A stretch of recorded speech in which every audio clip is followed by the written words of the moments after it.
Again, thank you for the invite to come up. I'm looking forward to this.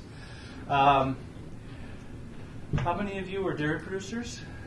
How many do rations or nutrition consultants? A couple? Okay, good. Any other representatives I missed?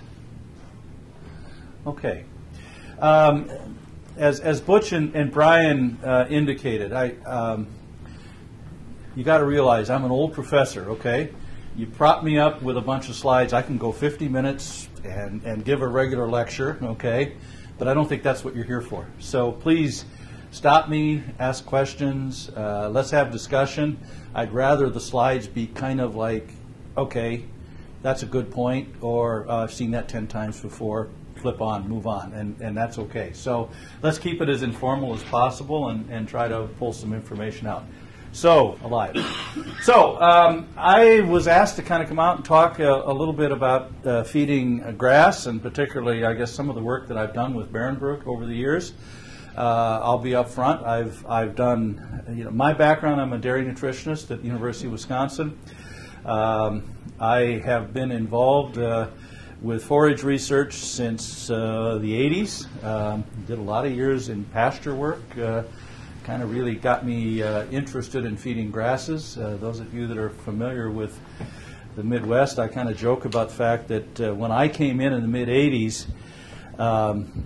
in Wisconsin, we were working darn hard to get grass out of the dairy rations. We were really working on alfalfa for forage quality and getting rid of brome and timothy and things. And the pendulum has swung back, okay? And I've been really appreciative of working with Behrenbruch because I've had an opportunity to work with some, what I consider to be some really high quality grasses. And the key is fiber digestibility. So that's really what I'm going to try to talk about, is some of the stuff that we've done in that, and I think some of the things that we've kind of seen. And a lot of this work with grasses and the pastures actually got me involved in actually trying to measure forage digestibility and predict it. And we've actually developed a new forage test, or not new anymore, but a test that we're kind of promoting that's been really helpful, I think, in terms of putting rations together. So I'm going to talk about some of this stuff. While I'm thinking of it, okay, we are being recorded, and I have no problem with that. I also, you're more than welcome to get copies of my slides. If you have information. Brian, you have contact information of me, my email and that stuff. If you have questions, please don't hesitate to get a hold of me. I'll respond and try to provide any information that I can later. So, it's kind of slow. All right. So, I've got this kind of broken down into 3 parts, and pretty much done with who I am, what I do. Any questions about that? I mean, please feel free to ask. Really wanted to talk a little bit and not get into a lot of theory, but why is fiber digestibility important? And basically, I'm going to kind of come at it from my perspective, how it's changed how I look at feeding dairy cattle, okay? And try to put fiber digestibility in kind of a perspective of how it fits. And then I think from that, I'll talk, and I'd like the discussion here about how grasses fit into diets of high-producing dairy cows. So you have to realize, I'm coming out of Wisconsin, okay? We don't get 100 inches of rain a year, okay? We can raise a lot of corn silage, and we can raise pretty good alfalfa without irrigation. And I know that's not the scenario here. So your paradigm is different. But I think the principles that I have are certainly applicable, and I'd like to turn this discussion to try to help you guys with your situation right here. So don't go away from this saying, this is what they do in Wisconsin. You've heard those types of talks many, many times. I'd really rather sit down and try to use me as a resource to try to help you fit in. So what I do, again, I'm in the Department of Dairy Science. I work a lot on forage utilization and fiber digestibility. I developed an NIR test for measuring fiber digestibility, and we've published a lot of papers on this test and how we validated it against feeding studies. And I have to kind of tell you, I'm quite proud of the fact, I think of all the research labs in the United States, I think my research lab has probably churned out more publications to validate a concept of fiber digestibility than anybody else, okay? And I think that's important, because my job as a nutritionist is develop ideas, okay, but test them, and really try to test them by publishing them in the literature where my colleagues, you know, have to give thumbs up or thumbs down in terms of whether it's gone. So we've published a lot. I've done quite a bit of I've got projects going here, and most of my projects right now are focusing on various aspects of fiber digestibility. So I work in corn silage, I work in alfalfa, I work in byproduct feeds, and I have a fairly applied appointment, so a lot of the work I try to do is how the heck do we get this out on the farm, and how do we actually integrate all this stuff together, because that's, I think, a very important part of this. Okay, so why is fiber digestibility important for the nutritionists here? I think the nutritionists understand this very well, but you know, we need energy, calories to make milk, okay? And fiber is usually considered to be kind of low in energy, okay, and kind of the constraint. We need a certain amount of fiber in the diet to keep the cow healthy, keep that rumen function, okay? But fiber is bulky, it fills the cow up, it kind of limits us on intake, and we only digest a very small, relatively small proportion of fiber in the dairy diet. So it's kind of bulky and it's kind of inert, and it's critical to the cow, but too much limits production. And if we can do anything to kind of improve that fiber, we can have some profound impacts on milk production just basically from the energy supply. Milk components, okay? Brian kind of alluded to it.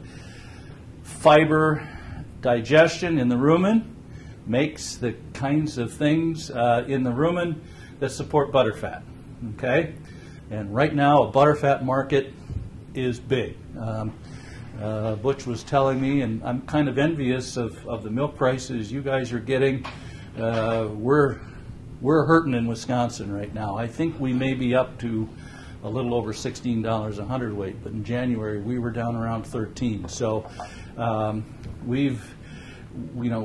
butterfat is a big component in our diets because we make cheese. Just like Tillamook here, 90% of our milk basically goes for cheese production, and that fat is extremely important. And that basically, a lot of that comes from digestion of fiber. Those of you that are in the nutrition, I won't talk about it as much, but you're probably well aware that energy in the rumen, okay, what we call fermentable organic matter, also drives microbe growth, bacteria growth, and bacteria make protein, and particularly lysine and methionine. And if we can swing fiber digestibility, we can add a significant amount of extra lysine and methionine in diets. And that, I think, is important because it was mentioned by Butch, some of the additives the dairy people use. The high-end, expensive ones are things like smartamine and some of these other bypass amino acids. If we can generate some of that by better fiber digestion, it just basically reduces the need for some of those other types of supplements and rations. So I'm not going to spend much time talking about that. The other thing in the Midwest, cow health, lameness, okay? You guys are kind of lucky, I think, as Butch took me around a little bit here. You got cows on dirt, and you got cows walking around. I don't know how significant lameness is for you guys, but out our way, lameness is an issue, and getting enough fiber is really a big help in terms of trying to keep that lameness down. So a number of reasons why fiber digestibility is important. Okay, concept of digestibility, okay? Again, I'm talking too much. Any questions? I want to buzz ahead here if you kind of go up, but there's a key concept that I want to get on digestibility, okay? So what is digestibility? What's the easiest way to describe it? Utilization. Utilization, okay. So, how do I do that? I mean, how do I assess that? Okay.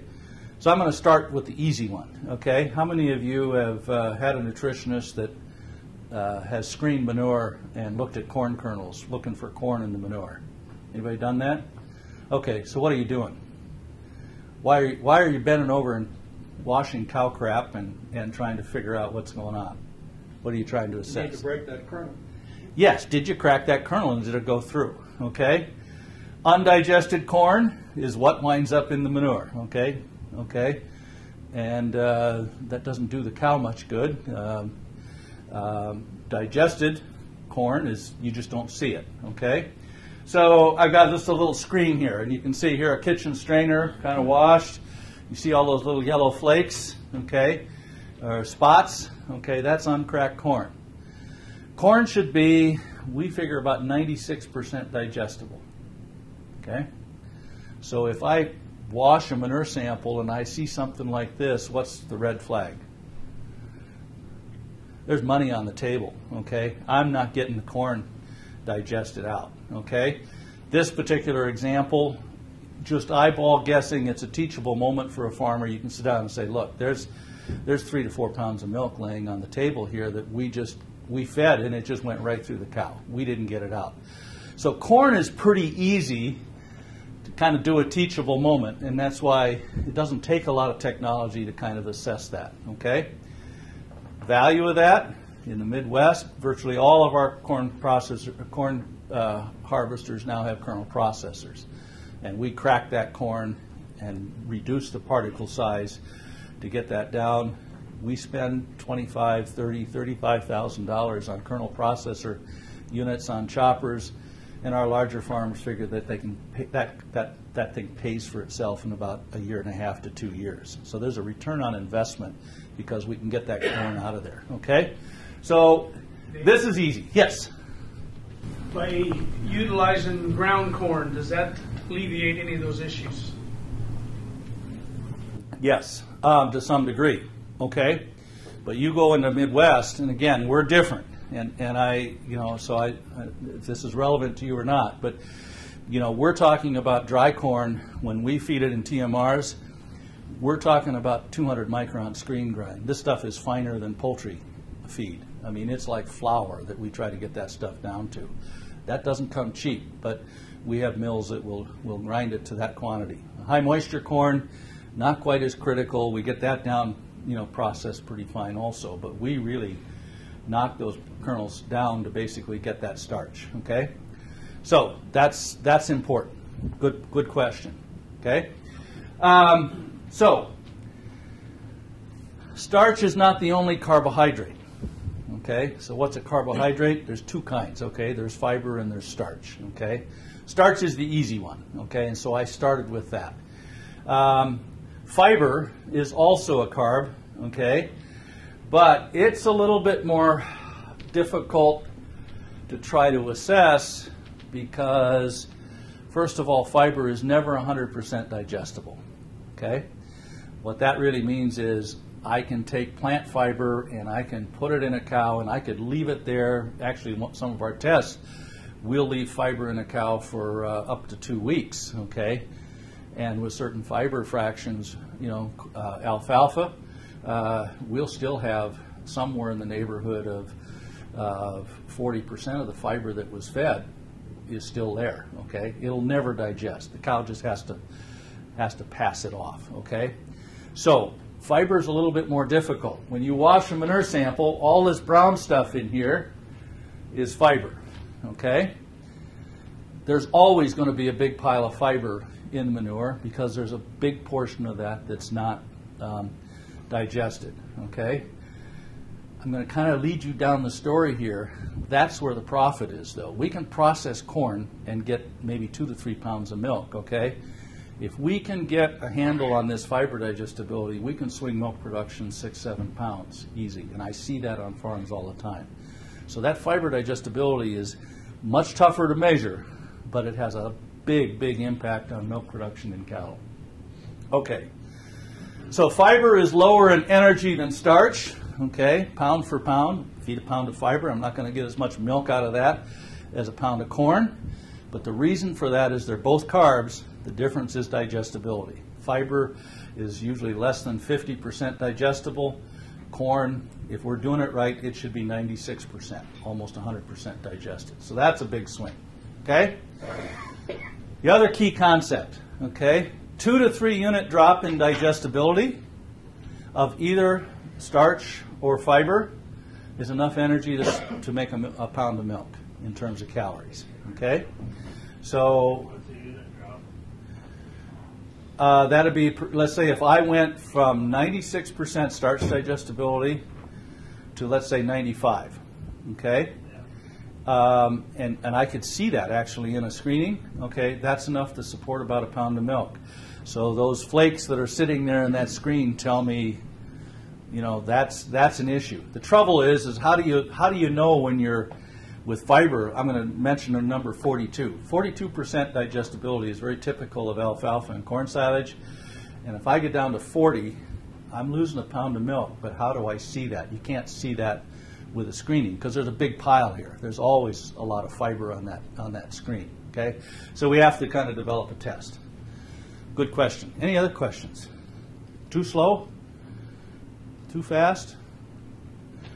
All right. So, a point I want to make here, okay, when you screen a manure sample, obviously you see all this corn in here, that's a no-brainer. We got to fix that ration. We got to process starch. We got to do something, okay?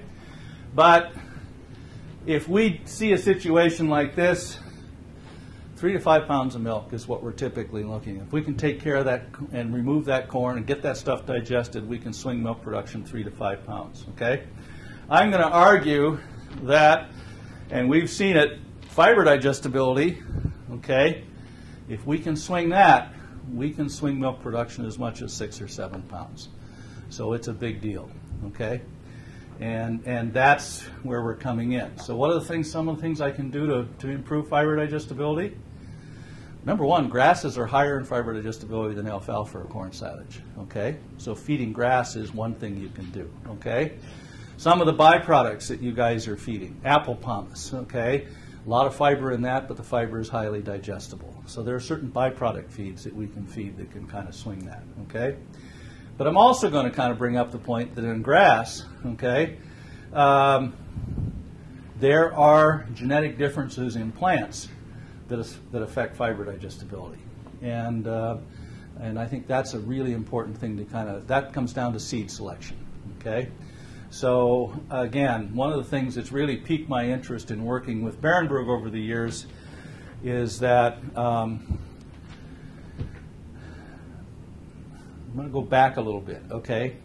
My travels to New Zealand, you know, a lot of, when I've been there a couple times early in my career, and I was really impressed when I was there about, you know, the New Zealand research. A lot of that was on plant genetics, making better ryegrass, and really breeding for pasture-based systems where virtually all their forage was basically coming from rye.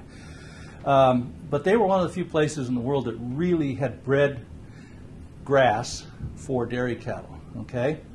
And Barenberg is one of those companies that's really done that also, okay? And I'm kind of going different directions here, but you know, if you look at the United States, the biggest market for grass is not dairy cattle feed, right? What is it? Golf course, okay? What do you suppose makes a good golf course grass? Unpalatable. Yes, unpalatable, pest resistant, and if you're growing it, high seed production, early maturity, and yield seed like crazy, okay? What are the worst characteristics of a grass for a dairy cow? Same thing. Same thing, okay? So if the bulk of your market is basically to market turf grass, okay, that's probably not the product that you're going to need for a dairy cattle diet, okay? Now, there is a substantial market for dairy quality hay, but if you think about, okay, what, you know, in my career, okay, and I'm 35 years in this thing, 35 years I've seen tremendous changes in technologies in breeding better corn silages and better alfalfa for dairy cattle. I think right now, if you look at an alfalfa variety that's introduced this year, it's likely in about 6 or 7 years it won't even be on the market anymore because it's been replaced by something better. Okay, corn hybrids, they turn over about like that also. Okay, what about grasses? Okay, you ever looked at a label on a generic? We call them farm and fleet farm. You know, a lot of guys when they start to dabble in grass, they'll go and try to buy cheap grass seed. Have you ever looked on the labels of what the varieties are of the grasses they use in here? Read them sometimes, okay? Peter, you know, what's the old Timothy? Fawn? Climax, okay, Climax. You'll see Climax. That was actually released back in the 40s, I think, 46 or 47. And we still find that seed in a lot of them. Fescues, yeah, Kentucky 31, Fawn. You know, you would never, at least in the Midwest, you know, Vernal was one of the key alfalfas that came up. You'd never find Vernal anymore. We have reserves, we use it in check plots on research, but nobody would ever grow Vernal. But yet, there's a lot of that grass seed that's out there that's basically genetics that's 50, 60 years old, okay? And that's mainly because there hasn't been a big push here of actually developing dairy quality except for a few companies. And I think Barenbrug is one of those that's brought that up. So it sounds like a blatant plug, but as for me, in terms of doing research, I couldn't get stuff published if I was doing stuff with Kentucky 31 or Fawn anymore. It's this newer stuff that really has brought in some questions and things that we can kind of do. So I'm diverging, but I'm trying to generate discussion. Any questions or comments? Okay? I've got. Yes. So when you're talking the digestible fiber, part of what we run into is we graze ground and then the overflow and a couple of other fields are just for silage, but those fields have to do double duty. Right. So in terms of grazing versus forage production, right? How does it stack up on both of those fronts, I guess? Makes a difference on both. Fiber digestibility, plant genetics makes a difference on both, okay? I'll tell you an anecdotal story. First time I fed Green Spirit was a pasture study. And we had been feeding for years. Basically, we had been looking at reed canary grass, and we had been looking at some tall fescues, alfalfa mixes, okay, with those. And I had my very first trial with this, and Ken Albrecht is a colleague of mine over in agronomy, and he was the one that actually planted this Green Spirit in some of our pastures. And the way we usually do these trials is we put cows on and we rotate them from different pastures and we measure the relative change in milk production from one paddock to the next, okay? We were picking up consistently about 6-7 pounds of milk production when they came off these alfalfa grass mixes and went into Green Spirit. I mean, it was like, wow, where's that milk coming from? There's a lot of push in that grass. And that always kind of impressed me, and that was one of the reasons I kept following up. It's like, what is it so different about this? So, not answering your question very well, but on pastures, we see it, okay? And I can tell you, and I'll show you data here if we get time, where we've done feeding studies here, and we see it also. That we can, a lot of my studies, what I've done is I've actually taken alfalfa, corn silage out of rations and replaced it with high-quality grass. And, these are 100-pound milk production levels are up in that upper 90s, and I get a bump in milk production. So there's energy in that stuff because of fiber digestibility. Kind of what Kurt was talking about. Take the scenario, okay, a grass grade at 10 to 12 inches is going to run 25 to 30% protein. Right. 15% dry matter. Because your pasture is you can't adequately keep up with it, so then you preserve that feed for winter feed. Yep. Those same fields, by the time you get to it, are going to be in the 15 to 20% range. Right. What was your speculation on the fiber? The fiber digestibility is going to go down as the stuff gets more mature. Okay, that happens regardless. Okay, so that's always an issue. Okay.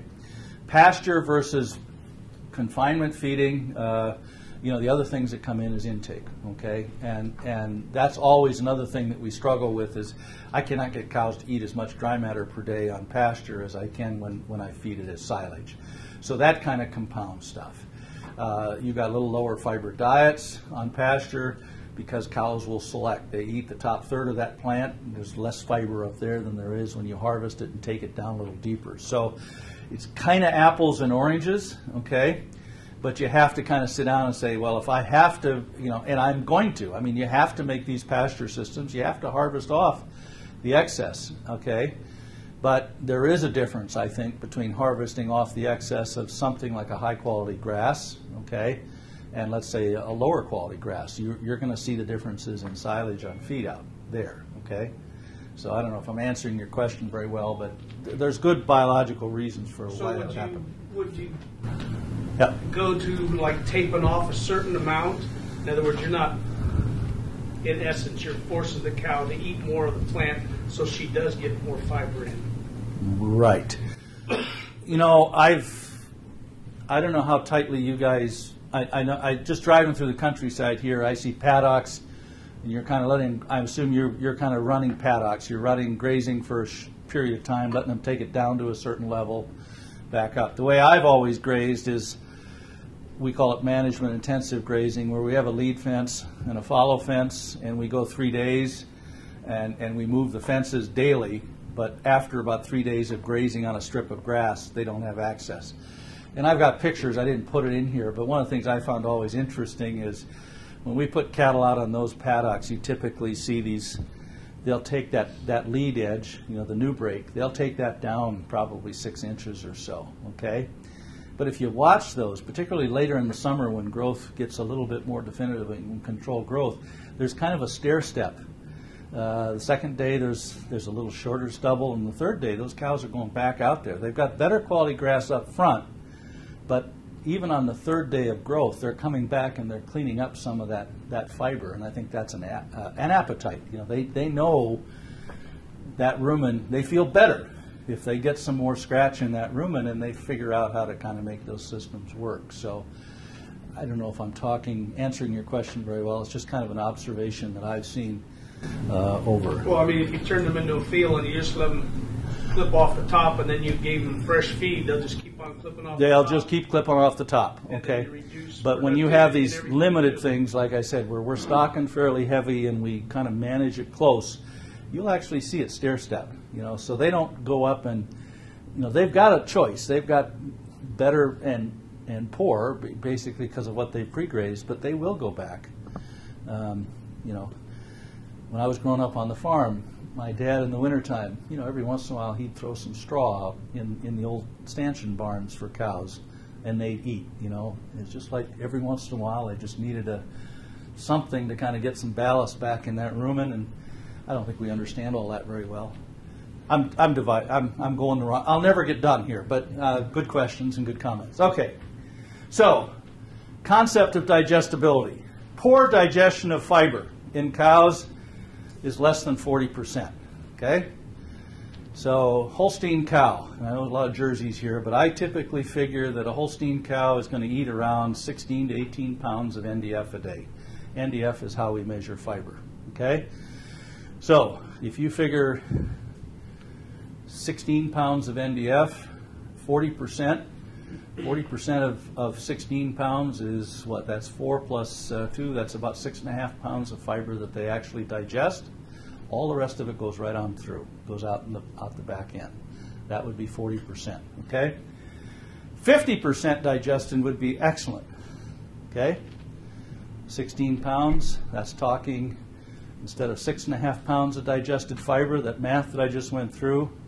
50% would be, talking in the neighborhood of about 8 pounds of digested fiber. 2.5 pounds difference in material that's digested, and that has the same, once it's digested, has the same calories as starch, okay? That's like 3 pounds of corn, okay? So if I can go from poor digestion to excellent digestion, that's like bringing in an extra 3 pounds of carbs that we would usually supplement as corn. Okay, that's quite a bit. That'll swing milk production quite a bit. There's calories there if we can get it. okay? So, and I should caution, okay? The nutritionists probably see a little bit of an inconsistency in this slide, okay? Poor digestion, when I start seeing big chunks of fiber coming out in the manure, okay, that's usually because I've got sorting going on, I've got a bad rumen, I've got kind of a sour rumen, I've got some other things that are not right. But grass species alone can swing, you know, everything else balanced right and things. You'll have diets, I've seen them, they look like this, really fine, but when we calculate the digestibilities, they're in the upper 30s to 40s. And that's a problem. You know, when I see low fiber digestibility, I'm leaving milk on the table, just like when I see corn going through. So when the grass is growing, yep, before you cut, how do you know when to cut? When to cut? Okay. Between yield and Yes. yield and quality. I think the guidelines, and at least I've always talked about in the Midwest, and we don't have the moisture that you guys have, okay?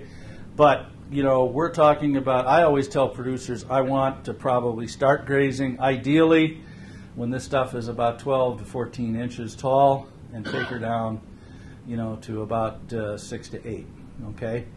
It's on the height. Yeah, I basically do it on the height when I'm on the fly, okay? I know, that's hard. And if you look at how we've tried to publish papers and stuff, there's all kinds of disagreements amongst agronomists about how do you measure yield. You know, should I take it, you know, should I throw out, you know, cut squares in the field and try to figure out, you know, and you've seen the rising plate meters and all these other tools that are out there. There's a lot of good tools, but, you know, you've got to make a decision every day, you know, about when are you going to move them to another paddock and how are you going to, when you should move them in, when you should move them out.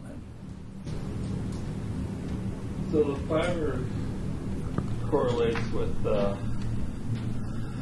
like the energy side of. The fiber is the stem, okay, and it's necessary to the plant to let that plant stand up, okay, and you know.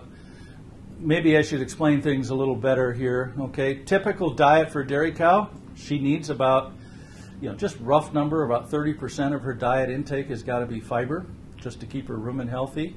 Okay, so you know what I'm trying to do here is sit down and say what's the best quality fiber that I can get, and it's going to be a fairly substantial amount. You know, I mean, we'd like to be feeding 60% of our ration as forage, okay, or more, okay, rather as pasture or confinement. But that's that's where the fiber is coming from, and how can I get that fiber component utilized as efficiently as possible? Because that's where the. Well, I guess I'm trying to figure out. So when the grass is growing, right. There's a point there that the sugars are the highest, yep. which is starch, right? And there's sugars also, are one of them. Yep. Somewhere in there, it's going to go beyond that, and yep. the NB fiber is going to start. You're going to start losing your energy from NB fiber being too high. Yeah. Keep in mind that sugars in plants, even fresh stuff, David, am I right? It's even on the freshest stuff, you're talking maybe 10 to 15% sugars. Tops, okay, fairly small. Fiber in that same, you know, is going to be up close to 50%. Okay, so fiber is. There's a lot. Yeah, there's a big pool, a big bunch of this fiber that's sitting there, and if I can change the digestibility of that a little bit, that actually will have more effect than the changing sugar levels that you're seeing in that field. Okay, so it's kind of confusing sometimes to kind of work those two. Age of maturity before we cut. Other than 12 inches, but you know, there's some grasses that you can get up this tall, yeah. and it's still not. It's just not going to head or anything. Yeah, it's fine. My issue with some of that is it's hard to get cows to graze that down tight. We're cutting. We're talking cutting for silage. Oh, cutting for silage. Yes. Yeah. Well, cutting for silage. You know, then I'm talking about late boot stage. Late. Yeah. Okay. Would be kind of the maximum. That'd probably the be peak yeah. of yield and quality. Yeah, that would be the best compromise between yield and quality. Okay. I don't want to compromise, I want the best. Well, that's the best. Okay. All right. Well, yeah, no. You're a great. Yeah, okay, it's a great question. Okay. But where I kind of think of is I try to ask the question, how many calories per acre can I pull? That's what's going to make milk, okay? So it's the yield, that biggie. You can't give up much on yield potential before, you kind of socked yourself. But then once I got the yield nailed down, now I want to basically get as much utilization out of that fiber as I possibly can. That's where I kind of go. So that's going. Okay. So which forage tests, okay? This is the other thing I talk about. I'm sure it grinds you as much as it grinds me. I look at a forage test report, and I think the industry's done a terrible job of serving farmers, okay? There's no reason on God's green earth that we need 40, 50-some numbers to describe a forage, okay? All it does is it creates confusion, okay? So when I evaluate forages, I'm going to give you my quick list, okay? All right. By far the most important is NDF, okay? NDF stands for neutral detergent fiber, okay? Plants get mature, fiber accumulates, and that's usually a sign of lower quality, okay? So in ration balancing, that's the one, okay? Different ways to measure fiber, NDF. There's ANDF, there's ANDF-OM, all these other things. I'm not going there today. Just pick one and choose it, okay? And you'll get people that'll argue that, well, one is better than the other. Yeah, there's theoretical reasons, but pick one, okay? NDF, you need a measure of total fiber, okay? That tells you an awful lot about maturity, okay? So your stand height and some of this sort of stuff that you want to go, okay? Most grasses, I'm sitting here looking at a good quality grass for a dairy cow. I'm looking at upper 40s to low 50s in terms of NDF, okay? 48, 50, something like that is kind of where I'd like to see it, okay? Good quality alfalfa, we talk about 40% NDF, and I got, and that's in Wisconsin. California, you're going to be talking probably 36, 38, okay? Different parts of the country have different definitions of forage quality, but our best compromise in yield and quality is about 40% NDF in the Midwest, okay? So that's where we go. Corn silage, okay? We're taking 36 to 40, 41% NDF in corn silage. Those are kind of the typical numbers that we kind of lay down for good quality corn silage. So NDF is the most important. That's total fiber, okay? Second most, a measure of fiber digestibility, okay? And I'm going to introduce you to this term called TTNDFD, and it's the thing that I've developed, okay? So it stands for total tract, okay, between the mouth and the back end. NDF is fiber, and D is digestibility, okay? So TTNDFD is total tract fiber digestibility. And what that is, a term that it measures, is actually three things that affect fiber digestion in cows. And it integrates them into one number. Okay? So think of it as looking at that screen as we sieve manure, okay? It's the number that tells you how much of that fiber digested, passed between mouth and the back end. It's the only test that gives you that measure, okay? And it's a direct measure of that. UNDF is undigested NDF, so different forages have a portion of the fiber that will never digest, and we account for that, okay? A lot of nutritionists hang their hat very heavily on just that one number, and that's, I think, a little risky, okay? Another term called KD, I won't get into that, but that's how fast fiber digests, okay? So that's another thing that varies, okay? Anecdote, okay? Grass, let me talk about corn silage and alfalfa, I know the best, okay? Corn silage fiber digests at about 2.5% to 3% per hour, okay? Alfalfa digests at about 6% per hour, okay? Grasses are usually around 3.5% to 5% per hour, okay? So rates of digestion vary. And one of the things that I think is interesting is I've actually looked at a database of thousands of samples that have been analyzed by a lab of samples coming into farmers as we've measured those. Those rates on corn silage go anywhere from 1% per hour to upwards of 5. Remember, 2.5 to 3 is very typical. Okay, I've seen some alfalfas that'll digest at as much as 8% per hour, and I've seen some grasses, and particularly green spirit is one of these, that it has a really, really high rate of digestion. So it's like, okay, two things are important to the cow. She eats this pound of fiber, okay? She's going to extract the energy if she can digest it, and then it comes down to getting it digested as quickly as possible so she can take another mouthful, because that's what fills the rumen up. So that fast rate of digestion becomes a really important number as trying to integrate that together. And KP is rate of passage, okay? So this is intake, related to intake of the cow. The more a cow eats, the faster she passes stuff through, okay? And that means she's just got less time to work on that fiber. So that's where high fiber digestibility really becomes a benefit to that high-producing dairy cow, because she can clear it and makes room for her because her appetite to eat more and process more. So that's kind of the whole scenario. And it's difficult to look at any one of these terms and try to assess how the cow is going to perform. What you need to do is integrate them together, and that's what I've done.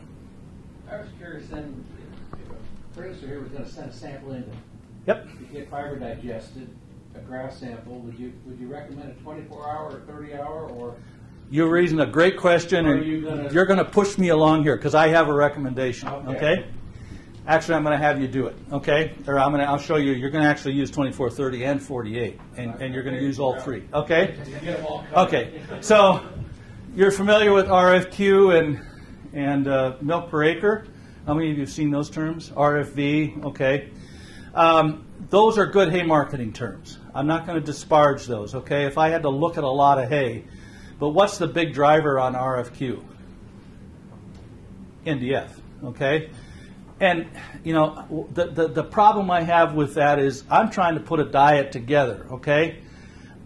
And if I want fiber to be digested, I need to basically, I want to know not only the amount of NDF, but I'd like to know the fiber digestibility. And RFQ gets to be kind of problematic for me in terms of using it in ration formulation. So it has RFQ and milk per ton are good indexes, but they're hard to use from a nutritional standpoint, and so they don't really fit our needs. But the dairyman looks at relative feed quality and value and tries to compare the two. Yep, and I think there's some flaws there, okay? And I'm going to point that, especially on grasses. RFV and RFQ have really not reflected the nutritional value of grasses very well. Really have overly discounted grasses, and I think that's an important concept to keep in mind. So just be aware that I don't have a problem of, I got to make a choice here. 2 stacks of alfalfa to buy, okay? If I have nothing else and I don't have a calculator, I have to make a decision right now, okay, I'm probably going to buy the one with higher RFQ. And I'm going to expect it's lower in fiber, okay? But I'm going to, for the sake of argument, I'm going to point out in the Midwest, okay, most of our top producers are consistently harvesting corn silage in the upper 30s in terms of NDF, okay? They're harvesting alfalfa also in the 36 to 38, and they're trying to put in supplements and everything else, and they're trying to hit 30% NDF in the total ration. They don't have enough fiber. There's not enough fiber in these really top shelf forages, okay? So if I want to go out and buy something to kind of get that ration balanced for fiber, high RFQ forage isn't helping me, because that's also, the higher it is, the lower that fiber. I really want to swing something else to kind of fit in. So that part gets really confusing to producers, especially if you're trying to tie the thing together, and especially with nutritionists, okay? So that's just where I'll go. Anyway, quickly, okay? Typical dairy diet for milking cows, we try to balance diets from around 28 to 30% NDF. That's enough NDF to keep the rumen healthy and get that cud chewing and get milk components up. TTNDFD is how digestible is that fiber, okay? Average alfalfa in corn silage is around 42, okay? And I have worked with a lot of consultants in the Midwest that have kind of gone on to this TTNDFD. They're trying to hit this number up around 46, 45, 46, okay? And the reason they do that, they tell me, is if they can get it up to 45, 46, they can make some adjustments in the diet. It could be switching pastures. It could be something else. Cows don't change, okay? But when that starts falling under 40, and you flip forages around, intakes and things start changing, and they get the dreaded phone call. What the heck did you do to my ration? You changed this, and these cows are down 5 pounds in milk, okay? So getting that fiber digestibility up above 42 is kind of a goal. We feed starch in the diet. That's the other carb, 21 to 28% starch, okay? And most of our rations now are probably 24, 25, okay? So there's less starch as carbs than there is fiber, okay? So that kind of comes to your question before about, where these carbs are coming from. Both of them provide calories, okay? This is just less digestible. So protein 16 to 18%. So just some numbers that we kind of benchmark in as we're going. Yes? What percent of your starch would be from high moisture corn equivalent? It depends a lot from farm to farm. We have, and in Wisconsin, you get the mid part of the state and up, it's virtually all high moisture corn, because our growing season, we just harvested as silage. In the southern part of the state, more and more of our producers, what they're feeding is probably high moisture. They can get in earlier and get it out. We use ag bags, and we've kind of gotten that figured out. Put some inoculant on it, Buchneri, Lactobacillus buchneri inoculant, which really stabilizes that stuff, and then they're good to go. They're happy with it. So there's no magic that says you have to have 30% of my corn grain being dry.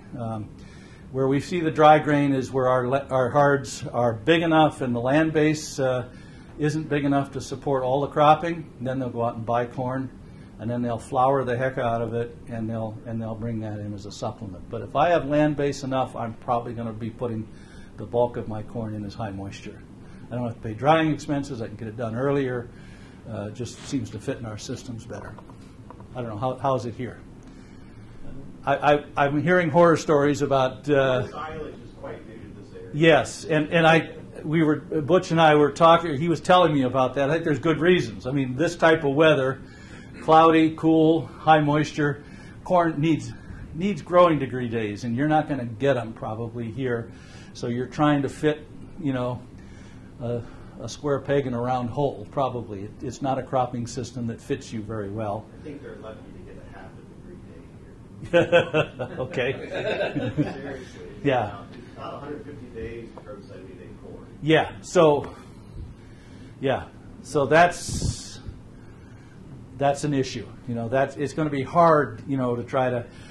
And I would never be kind of telling people that's a better alternative than grass. It's like you got cool, damp. You got cool weather. Really ideal, I think, for a lot of these grasses. Grow what grows in your environment. So that's where I would kind of go. All right. So what is this TTNDFD? I'm going to kind of get into your question, and I'm going longer. How much time are you going to give me? 10 minutes? For now. For now? Okay. Okay. I can come back after lunch if you want. I joke with people, this is kind of my passion. It's like, I'm sure you've probably got kids, they show you their pictures of their grandchildren, and you probably think they're the most beautiful kids in the world. The other people in the room, it's like, yeah, they're cute, but, look at mine. Well, this is my grandkids. So, just kind of keep in mind, I'm kind of passionate about this. But, so what is this concept of TTNDFD, okay? What it is actually a feed test system that actually what we do is that when a feed sample is submitted to the lab, we measure how much of the fiber can be digested, and there's a lab test that we can do that. And then we measure how fast the fiber is digesting, okay? So we directly measure that in the lab. And the key here is that we actually developed this to work with NIR, okay? Now, near infrared is really, really critical because now what it means is you can send the sample in, you get the results back tomorrow. And we've calibrated this thing so it can be scanned and you get the results right back with dry matter, protein, all this other stuff, a whole lot cheaper and a whole lot faster than any other method. So these are the lab tests, okay? So total fiber, how much that fiber is digested and how fast, okay? We couple that with the cow, okay? So what you got to do to predict how much fiber is digested is how much is this cow eating and how fast is she pushing it through. And I can give you we've kind of got an estimate of that, okay? The numbers that come up on the lab reports, and I'll show you a couple labs that do this, it's set for high-producing cows, eating at least 54 to 56 pounds of dry matter intake, probably producing at least 80 pounds of milk, okay? So that's kind of the benchmark we use on the report. If you have beef cattle, heifers, something else, I can adjust that rate of passage. I've just got a thing there, and I will share that with Brian and others, but we can actually do an adjustment if you want to get a digestibility, and then you can figure out how to put that in to calculate an economic value of that forage comparing head-to-head for other animals. Okay? TTNDFD integrates this and these into one number. Okay? So it's like sieving the manure. It's basically saying how much disappears between the mouth and the back end. So that's called a model. You know, we're measuring certain parameters, 3 key parameters. We're trying to put them together, and rather than having you obsess with a 30-hour NDFD rate, we're saying that number alone doesn't do the complete job. These components will all fit together, and we give you one number. Okay? So how's it done? When a sample is submitted to the lab, we actually developed an in vitro test that we could calibrate to NIR, and we measure 24, 30, and 48. So your question, we don't use one. We actually said it's not the one number that makes a difference. It's how much disappears between 24 and 30, 30 and 48. That gives me how fast it's disappearing per hour, and that's what I really want to know is how fast that fiber is digesting. Okay? We also leave them in the tanks for up to 10 days. Okay? That gives me indigestible fiber. We're assuming if it sits in the tank in rumen fluid for 10 days and it isn't gone, it's going to be passed through. It's indigestible. So we take these 3 time points, and that calculates our what we call KD, how fast the fiber is disappearing.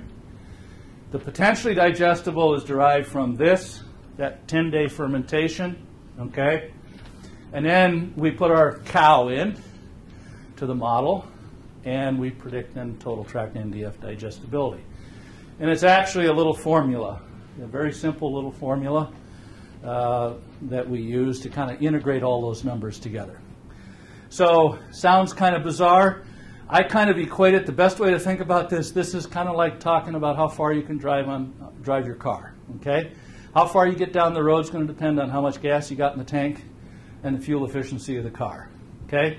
That's essentially what we're doing here. We're saying how much fiber is digestible and how fast does that fiber digest.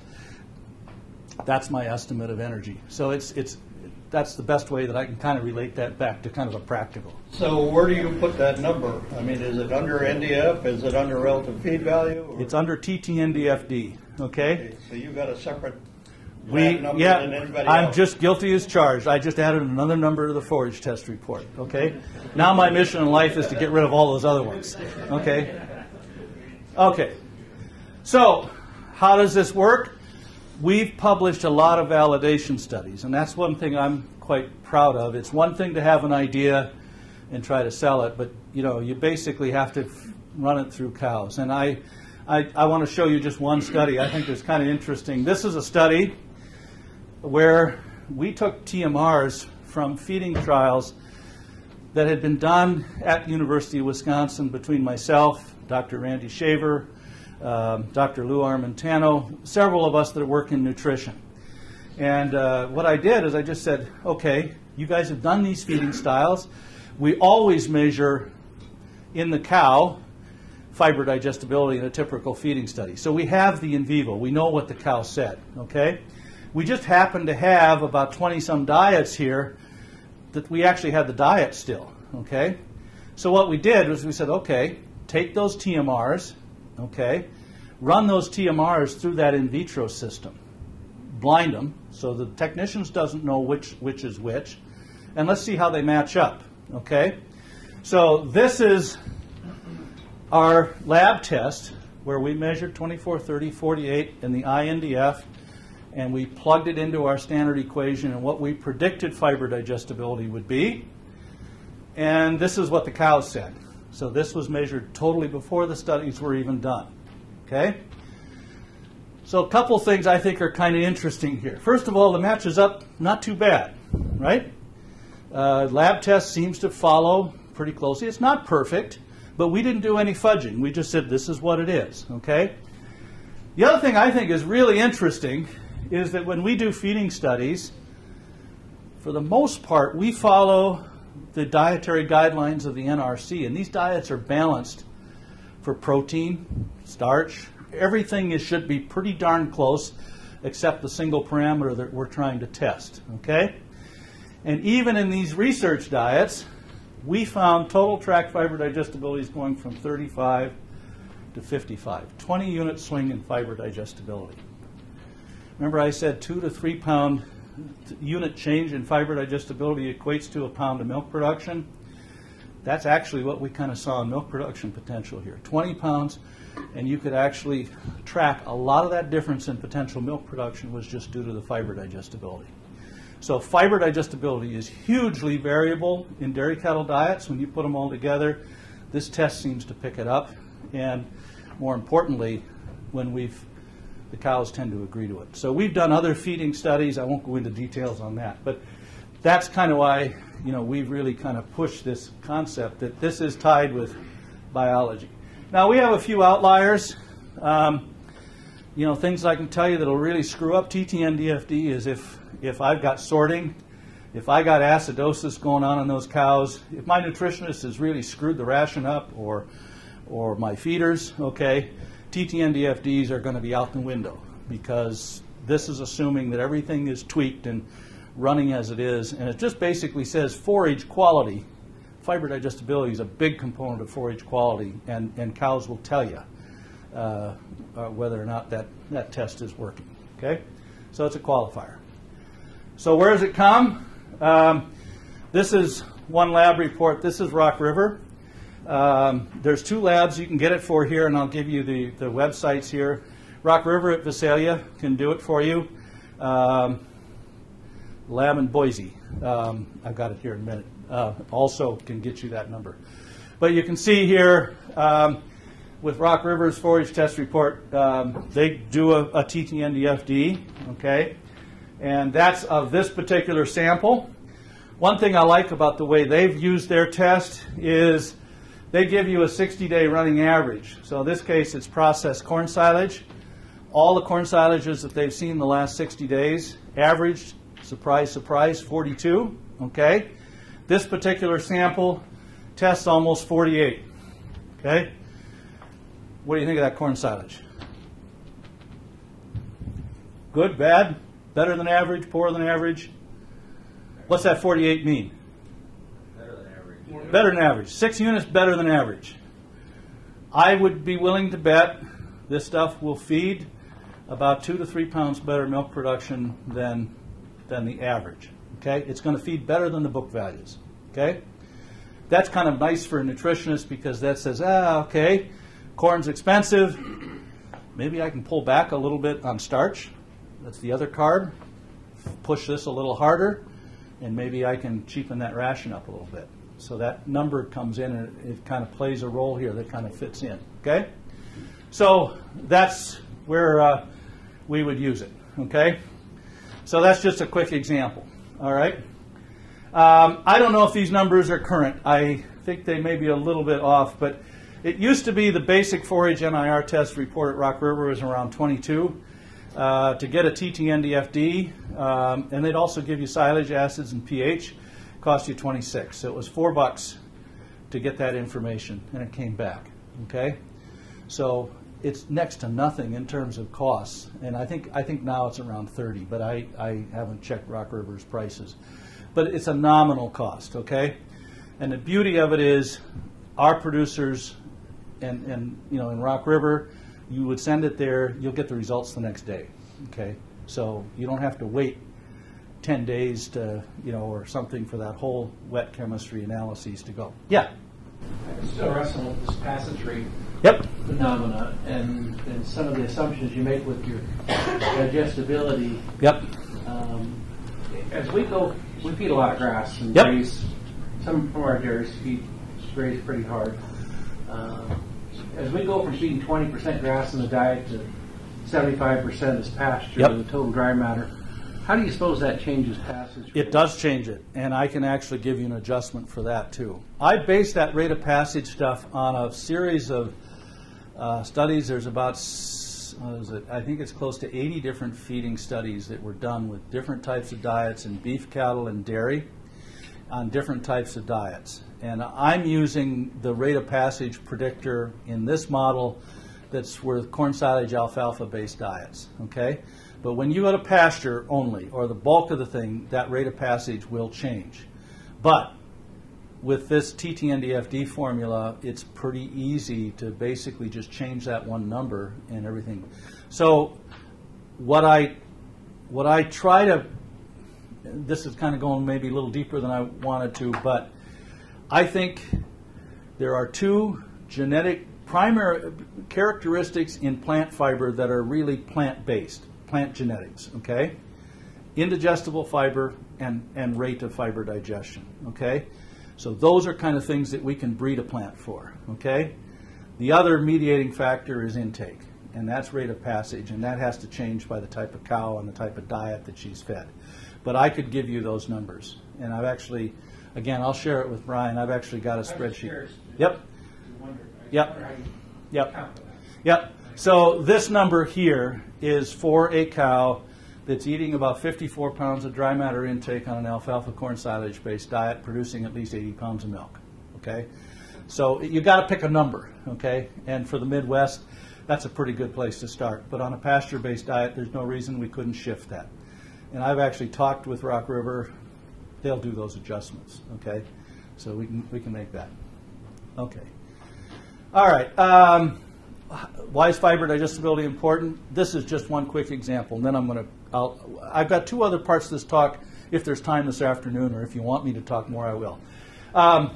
Why is fiber digestibility important? I just want to point out BMR corn, okay, it's a technology that was a plant genetic mutation that basically affects fiber digestibility, okay?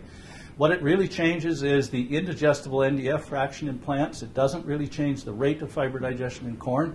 We know that from research. But what I'm showing you here is just samples that were submitted to Rock River Labs.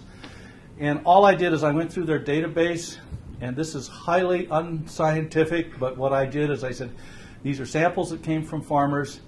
If the sample said BMR in the identification, I assumed it was planted BMR. If it said nothing, I assumed it was conventional. And I looked at the percentage BMR versus conventional, and it fit pretty close with what seed sales were. So I expect these numbers are kind of reflective, okay? So what I want to show you here is just a scatter plot. Here's total tract NDFD, TTNDFD that we would have predicted. And this is corn silage NDF, okay? The blue line is kind of the average fiber digestibility of BMR corn. The red line is the average fiber digestibility of conventional. Okay? This is about a 5-unit difference in fiber digestibility. Okay? The interesting thing is you go back to the feeding studies that have been done at Michigan State, and Mike Allen, some of those guys did a lot of that work where they fed actually the same corn lines with and without that BMR gene, fed them to cows, okay? They saw a 5% difference on average in fiber digestibility in controlled research studies, okay? They saw about a 2.5 to 3 pound milk production difference, okay? So this TTNDFD, just taking it off the street here, it seems to basically fit that story, okay? Not publishable, but to me that's building confidence that this test is actually reflecting, again, what the cows would say and fits kind of the biology of what we know about that. Okay, fiber digestibility changes from year to year, okay? And the point I'm trying to show here, this is TTNDFD of corn silage, 15, 16, 17, and 18 crop year, okay? So what I'm trying to show here is that, and this is what we're seeing in the field, okay? This last year, this 2018 corn crop, not only do we have terrible corn prices, our corn silage isn't feeding with a darn. We're not getting milk out of it. And if you look at what TTNDFD is, it's down, okay? And that's what this is trying to show you here, is that that goes down. You can see it varies from year to year, okay? Now in the West, this is the blue line, it tracks slightly different. This is stuff out of Visalia. Last year, the 2018 corn crop, actually the corn silage in the West seems to be feeding a little better than average, okay, a little higher in fiber digestibility. So that's what growing environment can potentially have. But this test seems to pick up something that's a little different, okay? This is 30-hour NDFDs.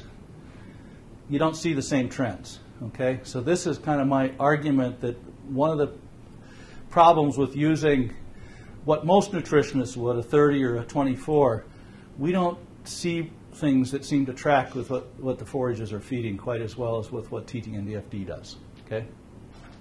All right. 2 corn silages, okay? So here I've got, or this is a single corn silage, okay? Tests about 39, 40% NDF, which is good. First thing I always look at is the amount of NDF, okay? TTNDFD, 37. 42 is average, okay? This stuff I'll almost guarantee you will not feed well, okay? So it looks like a good quality corn silage, moisture's right, fiber's right, but its fiber digestibility is low, and I'm expecting that's for growing conditions, okay? Yeah? What kind of a value do you look at on for lignin?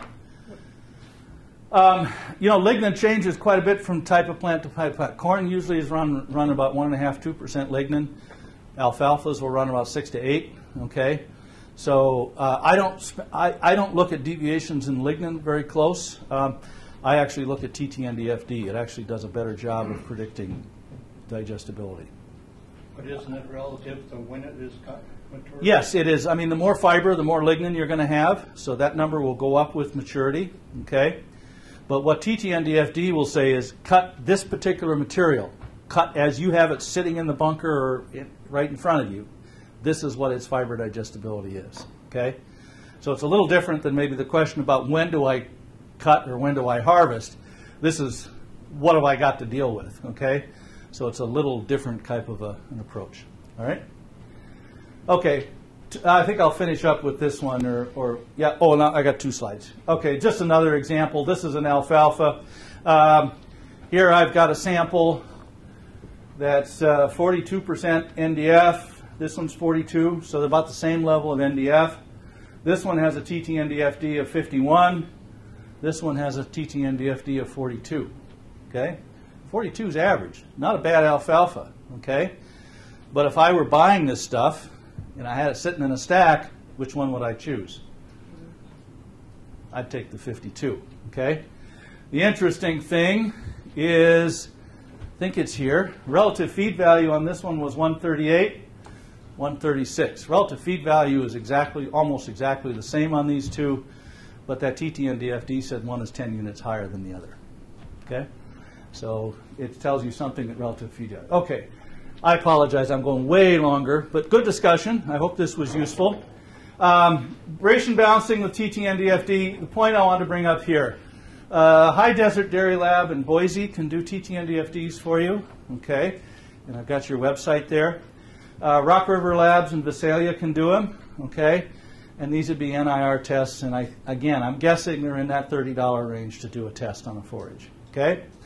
Those of you that are nutritionists, okay, I always get the question, well, that's good, Dave, but this doesn't fit with the software that I use for ration balancing, okay, AMTS or the Cornell-based systems.